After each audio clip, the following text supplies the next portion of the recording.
women are the masters of beauty, and therefore it's your job to show the beauty that men don't see, because men only see beautiful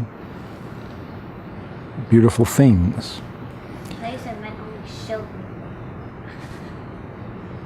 Now, except for Chassidim. Chassidim are supposed to see what non-Chassidim don't see, because that's what the Baal Shem Tov was about.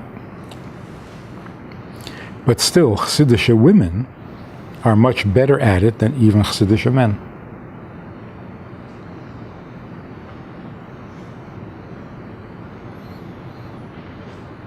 So let me give you an example. The Gemara tells a story that there was a girl in the times of Hanukkah, when the Hanukkah story happened. She was very, very off the derech.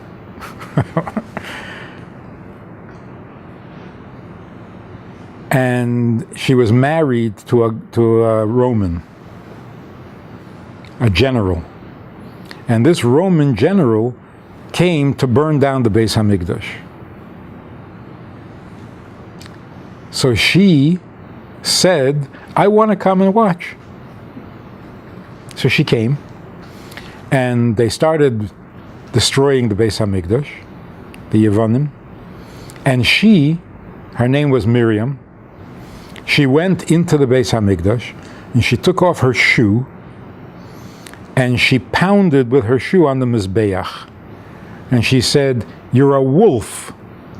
You eat up Jewish lambs, karbonis, but when Jews need help, you can't help. Anyway, the story is that the Yidden chased the Yevonim out, and they made a Chanukah Habayis, which is Hanukkah, and then they found the oil, which, the whole story. After the Beis Hamikdash was all repaired and everything, Miriam's father, who was a Kohen, lost his privileges because of what she did. How did anybody know what she did? There are no secrets in this world. There must have been a camera or something. And not only he, but all the Kohanim that were in his group lost their privileges. So the Gemara asks, because of what the daughter did, the father loses his privileges? Why is that? So the Gemara says, children say in the streets what they heard from their parents at home. So it must have been his influence that made her be so bad, right? So then the Gemara asks, okay, so the father gets punished, but why all the Kohanim of the group? They also must have been influenced. They must have influenced him. On the daughter? On the father. On the father. So the Gemara says, this shows us, oy l'rosha, oy l'shchenei. That if you're a neighbor of a Rasha, you're going to get dragged down too. So the Gemara then says, and from this we learn that if you're a neighbor of a tzaddik, you will be elevated with the tzaddik because you're a neighbor. So if a bad neighbor brings you down, if your neighbor is a tzaddik, it will bring you up. Teiv l'tzaddik, teiv l'shchenei. Huh?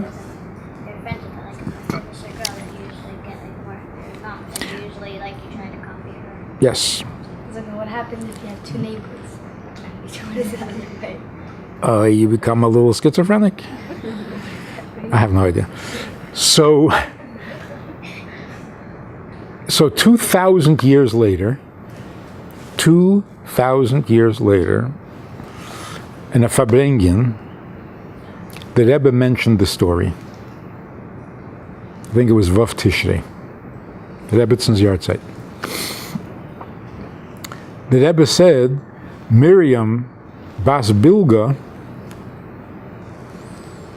beat with her shoe on the Mizbeach because she saw Jews suffering, She saw the Beis Hamikdash being destroyed, and it really bothered her. So she was banging on the Mizbeach, saying, "Why don't you help? You took all the karbones. Now Jews need help. Why aren't you helping? Look at all the suffering." What if she's so... So the Rebbe saw something beautiful in what she did. That if you know what a Jewish neshama is, yes, she was very assimilated and she was married to a Roman, to a Yavon or whatever. But when she saw Jews suffering, her neshama came out and it really hurt, and she was angry that the Mizbeach was not saving the Yidden. Does she really agree that Hashem's not doing miracles? Kind of So, does she really think? hang on. Save the Jews? So the Rebbe said, and it's because of that she had the schus, that from her we eventually learn that even if you're a neighbor of a tzaddik, you're going to have good things happen. How do we know that? All because of her.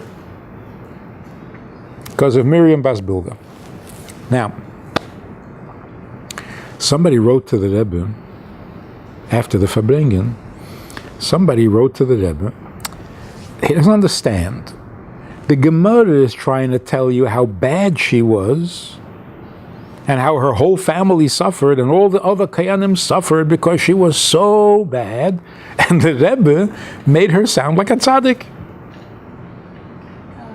So this whoever it was that wrote to the Rebbe said, "How can you do that?" Because there's about so much obviously, so we could only find good. So the Rebbe said, and this is awesome, the Rebbe said, "Why are you upset? Her neshama has been suffering for 2,000 years because nobody ever said anything good about her. Now, her neshama is finally allowed into Gan Eden, and she is finally resting because somebody said something positive about her." That's the beauty of Yiddishkeit. And for 2,000 years, nobody saw it. Nobody saw it. The story is such a beautiful story, but if you look at it in the sunshine, if you look at it during the day, it sounds like, oh, she was bad. Oh, she was terrible. But if you look at it under the moonlight, that's a different story. Then Miriam Bas Bilga was a very good neshama who got verblonjet.